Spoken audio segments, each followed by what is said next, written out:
mau potong Demokrat, mau potong Golkar, sebelumnya juga motong Nasdem, gitu kan.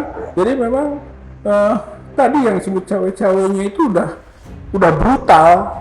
Ini dalam sistem demokrasi nggak pernah ada model begini. Pemilu kalau bisa jangan ada Jokowinya dimaksud dengan modal 4 partai dulu. Tapi sebenarnya Bang Rahon, semua partai diuntungkan. Gitu kalau Pak Jokowi maksud. Ini Pak, sekarang 5 menteri kan, udah jelas korupsi. Tambah satu lagi sekarang teliti kan, Erlangga lah, korban juga kan, sedang diperiksa segala macam. Jadi kalaupun 6 menteri korupsi, apakah seorang presiden tidak ikut bertanggung jawab?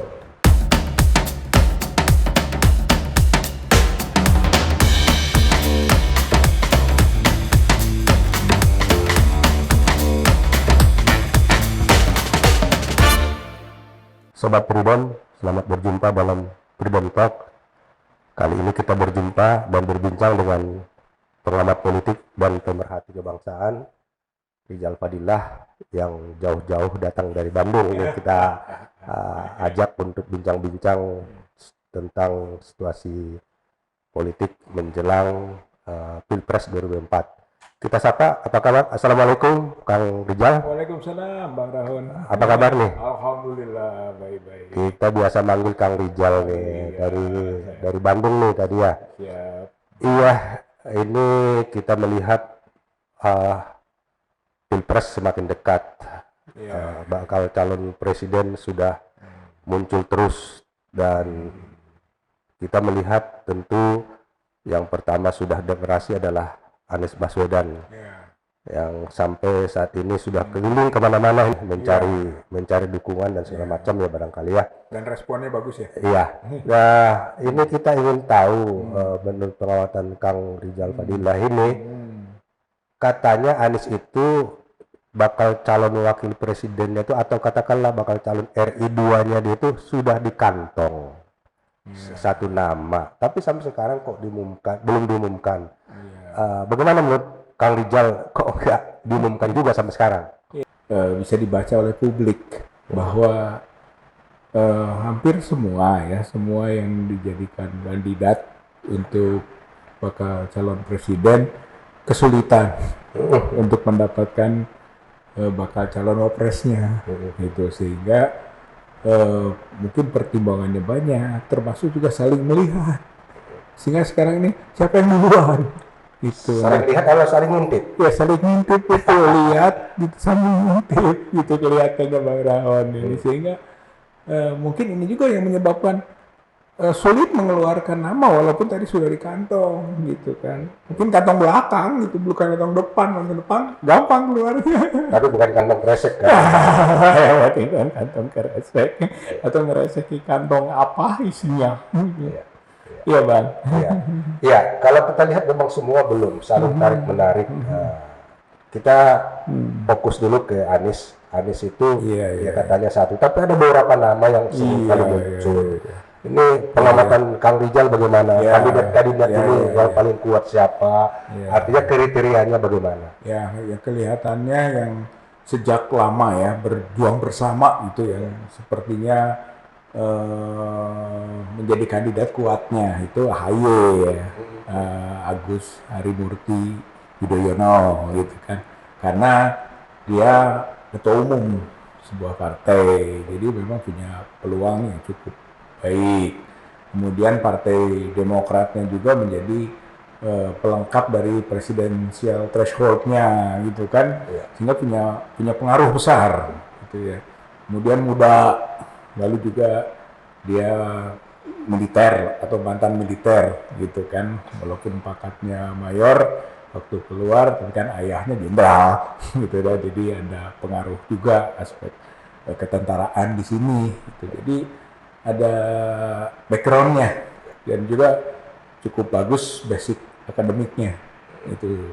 Sehingga kalau dipaketkan dengan Pak Anies Baswedan kelihatannya pas gitu ya dari sisi tadi saling melengkapinya gitu. Itu potensi yang mungkin paling berpeluang.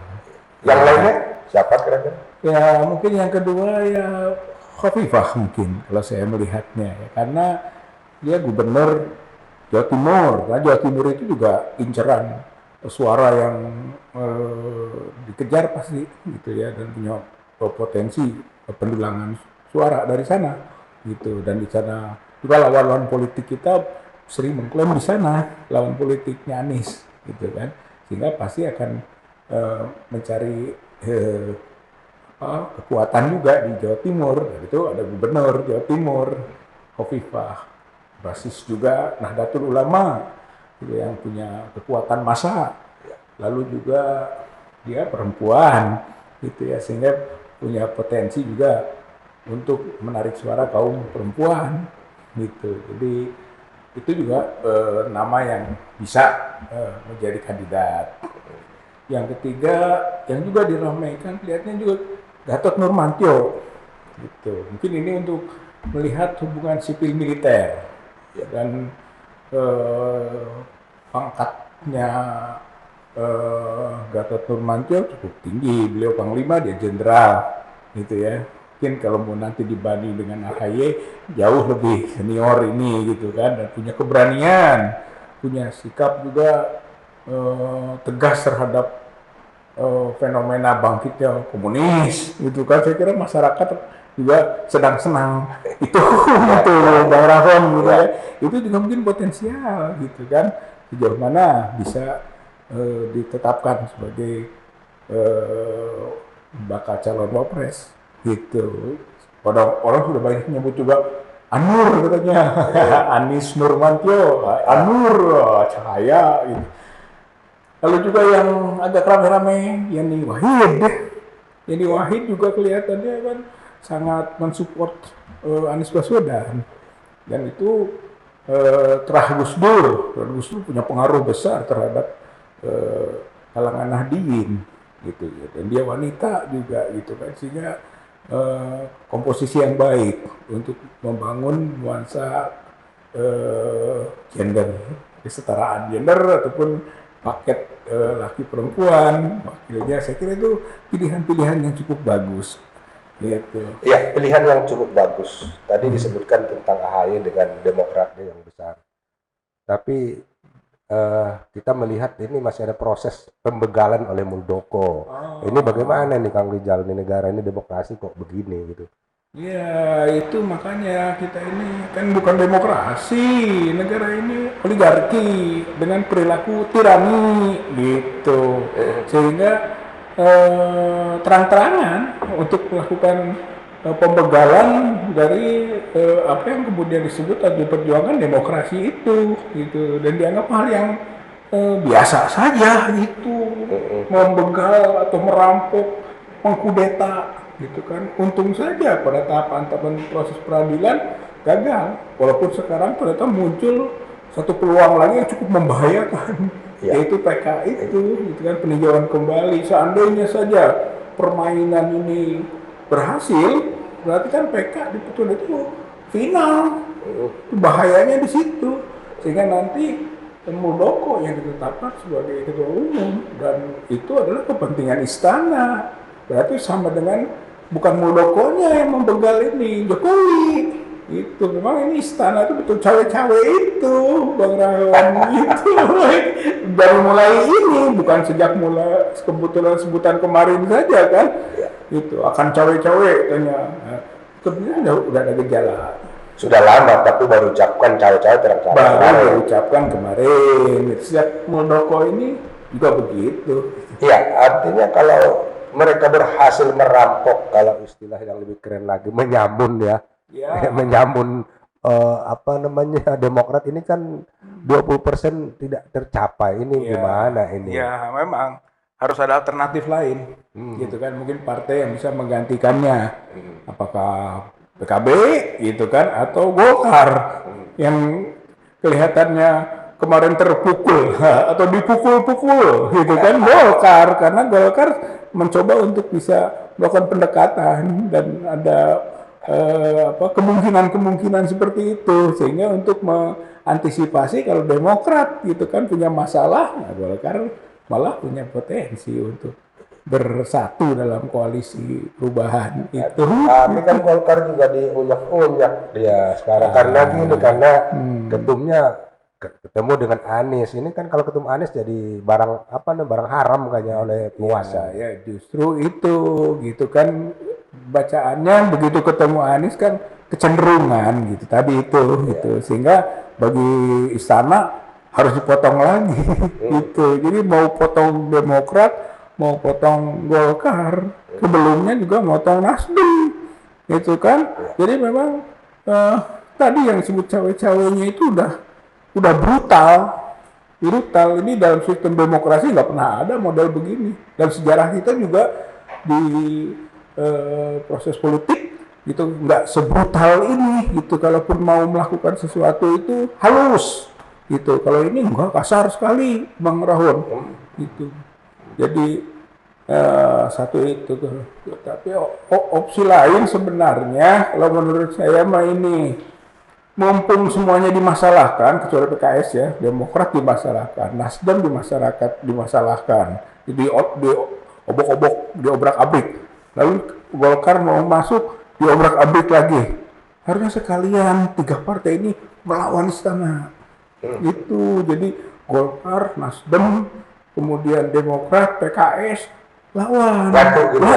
Satukan kekuatan lawan istana, kalau perlu gerakan memakzulkan itu. Jadi nanti akan hilang kekuatan pengacau demokrasi ini gitu. Jadi sering saya sebut pemilu kalau bisa jangan ada Jokowinya dimakzulkan dengan modal 4 partai dulu. Tapi sebenarnya Bang Rahon, semua partai diuntungkan gitu kalau Pak Jokowi makzul. Itu PDI kan nggak nyambung sekarang, nggak akur sama Jokowi, Megawati ada sedikit clash. Jadi kalau misalnya Jokowinya dimaksudkan, senang PDIP gitu. Kemudian tadi KIB, ya kan KIB juga Golkar ya di situ, PAN sama PPT udah nggak ngait-ngait lagi sama Jokowi. Ya itu main sendiri, loncat-loncatan sana sini kan begitu. Ya apa itu kalau kita kembali ke tadi bakal calon presiden tadi dikaitkan dengan pemakzulan. Nah ini bakal calon wakil presidennya Anies ini sebaiknya diumumkan cepat atau tidak? Kalau saya sarankan sih last minute supaya tidak diunjang-unjang calonnya itu juga. Iya. Gimana Pak? Iya, saya setuju gitu kan. Sudah saja ini konsekuensi logis dari rakyat dimainkan, gitu kan. Rakyat dibuat penasaran. Ya udah, memang begitu fenomena politiknya, gitu. Sebenarnya kalau sehat demokrasi kita nggak harus begini, harus cepat, gitu kan. Siapa? Sehingga orang punya penilaian lebih cepat juga. Cuman karena ada antara lain presidensial threshold 20% gitu kan, sehingga menyebabkan semuanya berkonfigurasi, dan itu membuat pilihan yang susah, yang korban rakyat. Gitu kan, rakyat jadi nunggu, melihat, menonton, menanti, sabar terhadap kemungkinan paket mana, siapa.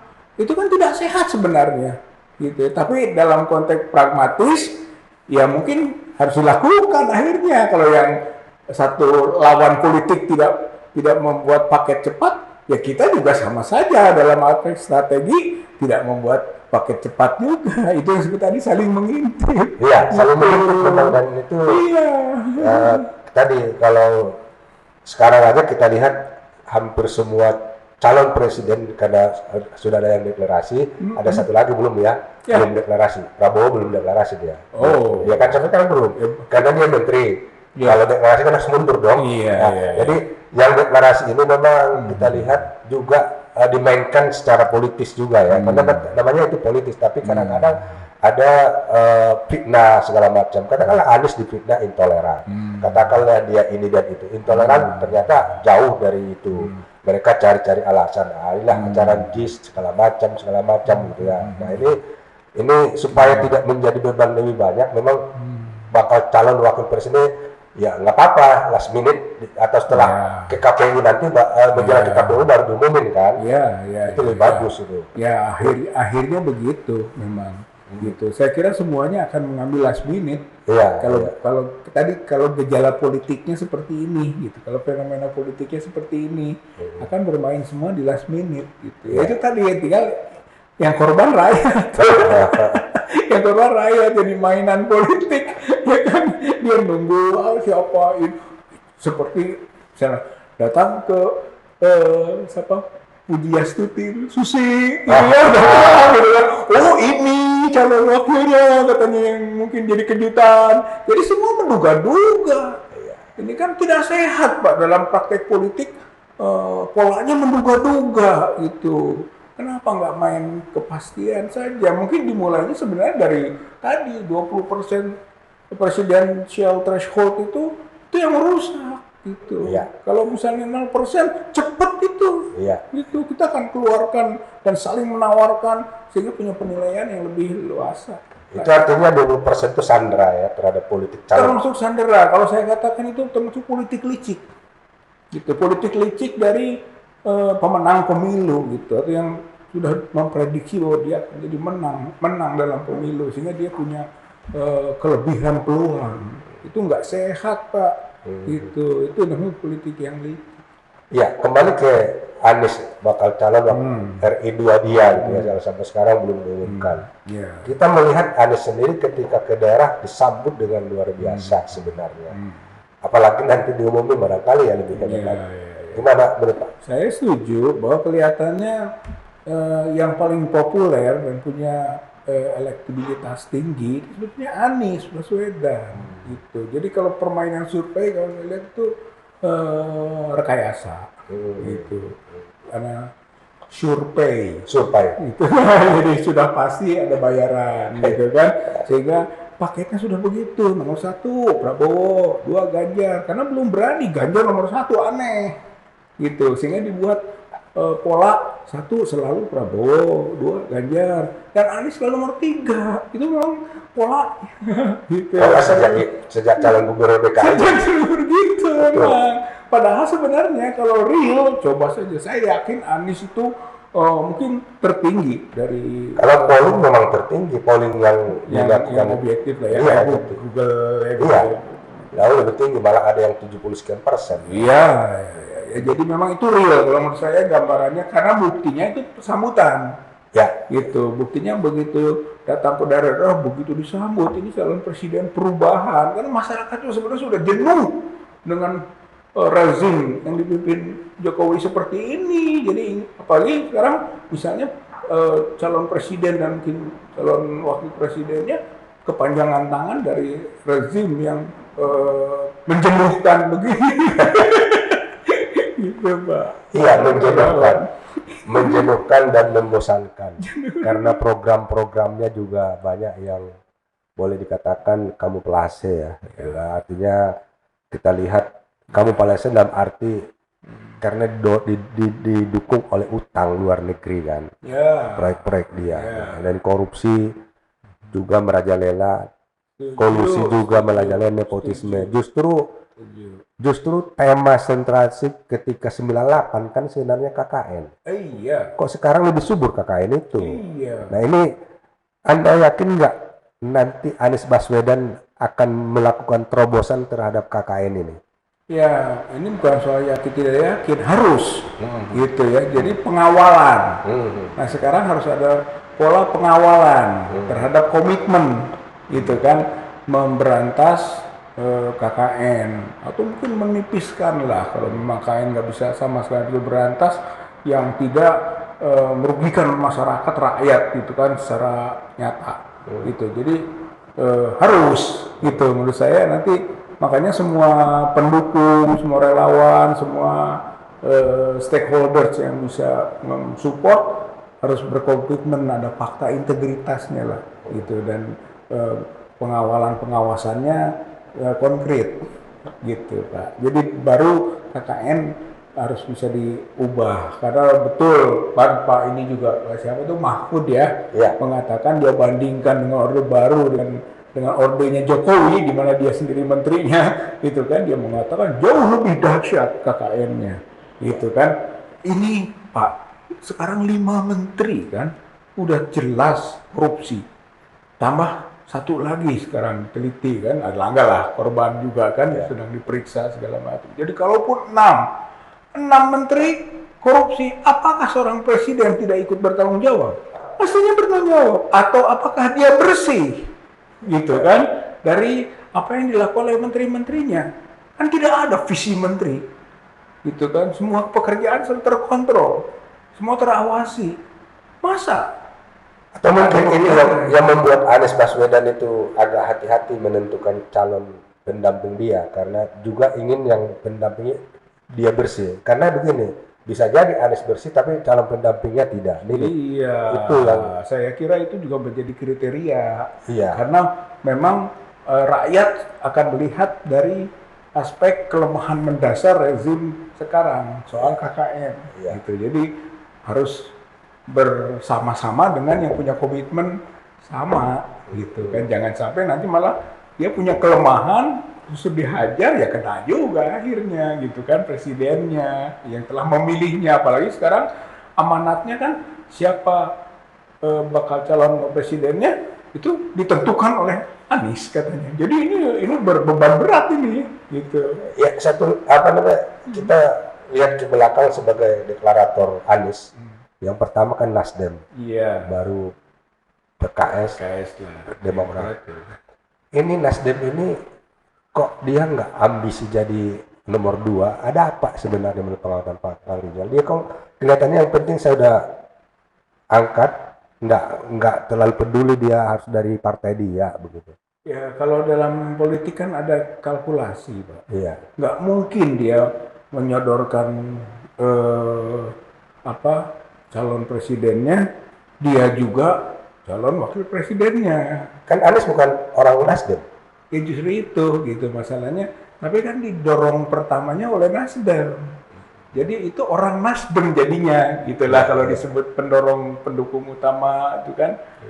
Itu Nasdem berarti dia orang Nasdem, walaupun bukan partai Nasdem, tapi dia milik Nasdem lah, gitulah, gitu kan. Masa juga orang keduanya Nasdem lagi, nggak mungkin lah. Dia ngambil yang satu, nah yang kedua silahkan. Bisa saja dia tawarkan ke Partai Demokrat, ke PKS, gitu kan. Atau yang disepakati oleh PKS dan Partai Demokrat, gitu. Atau yang diterima akhirnya, gitu kan, oleh kedua partai ini. Walaupun mungkin bukan orang Partai Demokrat, bukan orang PKS. Gitu. Satu lagi, PKS menyodorkan Ahmad Heriawan.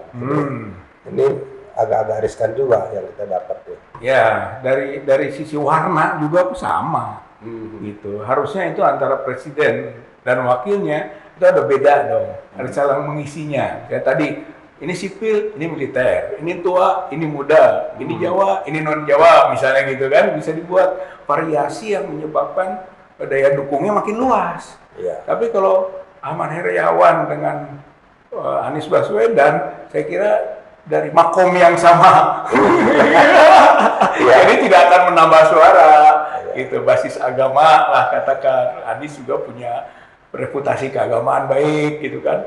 Heriawan juga sama, jadinya hanya untuk satu segmen nanti, gitu. Jadi tidak bagus, menurut saya tidak bagus, walaupun itu haknya PKS misalnya, seperti haknya Demokrat untuk mengajukan ketumnya. Gitu. Tapi kalau ketumnya Demokrat lebih variasi.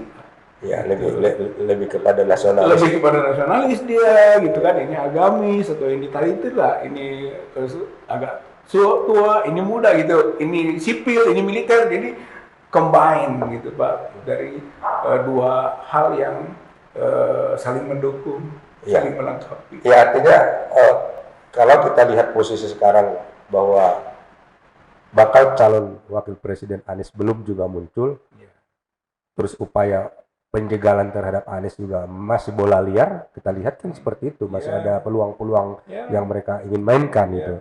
Apa pesan Kang Rizal terhadap penguasa, terutama penegak hukum KPK yang menginikan Formula E umpamanya. Udahlah, hentikan itu, apa sih? Kok sampai sekarang udah berbulan-bulan. Iya, harusnya prinsipnya equality before the law. Semua sama di depan hukum satu. Iya. Artinya, kenapa harus mengarah pada Anies saja, gitu, yang dihubungkan dengan Formula E? Kenapa Ganjar yang sudah juga jelas-jelas EKTP. nggak pernah gitu kan disinggung-singgung gitu kan, diarah gitu, diancam juga nggak pernah. Padahal pengadilan Dalam surat dakwaan ada soal EKTP yang soal 500 ribu US dollar gitu kan, bahkan kesaksian juga gitu di pengadilan, di depan persidangan, itu fakta atau bukti persidangan namanya gitu kan. Kemudian juga Prabowo juga punya pertanyaan besar dalam kaitan dengan food estate yang mangkrak gagal itu gitu kan. Itu juga duit triliunan yang hilang gitu kan, masa tidak dipertanggungjawabkan gitu kan. Itu ada yang menguntungkan orang lain, merugikan negara, berarti ada korupsi di situ, dan Prabowo bertanggung jawab gitu ya. Atau juga soal alat persenjataan yang juga dimasalahkan gitu kan, tentang alokasi gitu kan, penggunaan, juga mungkin aspek kolusinya. Artinya maksudnya saya, semuanya punya masalah kalau sebetulnya masalah itu, tapi kenapa mesti Anies yang dihajar gitu? Itu tadi karena nggak suka aja. Karena nggak suka, berarti memang sangat tidak sehat dalam berpolitiknya rezim ini, Pak, gitu kalau saya lihat. Jadi tadi dia samping oligarkis, tiranis, otoriter gitu. Makanya ya cawe-cawe akhirnya seenaknya saja gitu kan, menghalalkan segala cara untuk tujuan tercapai. Itu komunis, Pak. Gayanya komunis gitu kan. Gaya komunis dan kerajaan itu. Yang repot kerajaan komunis. Itu. Kita satukan. Ya, itu tadi cawe-cawe dan segala macam kesukaan. Intinya berbuatlah untuk sejarah gitu ya. Rezim ini jangan su'ul khotimah. Su'ul khotimah itu akhir yang jelek gitu ya. Dan ini tanda-tandanya akan ke situ. Ya, oleh karena itu cepat-cepat mengubah diri gitu. Caranya apa? Sederhana sajalah, nggak usah berbicara menutupi kesalahan-kesalahan masa lalu. Untuk yang masa kini saja, soal capres dan cawapres atau pilpres ini sudahlah objektif saja. Siapa yang terbaik dipilih oleh rakyat, itulah yang menjadi pilihan kebaikan bangsa ke depan. Dan presiden memberi ruang itu gitu. Saya kira ini kesempatan baik kok untuk bisa menutupi banyak kesalahan-kesalahan di masa lalu. Kalau enggak, maka ini adalah kulminasi dari kesalahan dan dari dosa-dosa politiknya yang numpuk gitu. Dan sampai ke akhir masa jabatan, maka itu puncak dari dosa politiknya gitu. Jadi ini berbahaya sekali dan perusakan citra yang luar biasa bagi Pak Jokowi sendiri gitu di dalam bertanggung jawab atas hasil Pilpres 2024. Iya, Sobat Freedom. Ini tadi perbincangan kita dengan Rizal Fadilah, seorang pengamat politik dan pemerhati bangsa, yang tulisannya hampir tiap hari beredar di mana-mana. Yang jelas pesannya, udahlah Jokowi dan jajarannya kembali ke jalan yang benar. Kembali ke jalan demokrasi yang benar, dukung siapapun yang menjadi calon presiden dan wapres. Jangan main jegal-menjegal, jangan menjadi penyamun demokrasi, ya jangan jadi pembegal demokrasi dan segala macamnya. Karena ini nanti akan merusak tatanan negara kesatuan Republik Indonesia. Tidak menutup kemungkinan kalau Anda masih tidak suka dengan yang satu, si A, si B, dan si C, ini nanti akan terjadi sesuatu yang tidak kita inginkan. Bangsa ini didirikan oleh para pahlawan yang berdarah-darah. Jangan sampai pecah berdarah-darah. Terima kasih untuk sobat semua dan terima kasih ke Kang Rizal Fadilah sama-sama, yang telah Bang Rahmat. menyempatkan waktu bincang-bincang dengan kita pada kesempatan ini. Semoga berjumpa dalam kesempatan lain. Untuk itu, terima kasih. Assalamualaikum warahmatullahi wabarakatuh. Wah.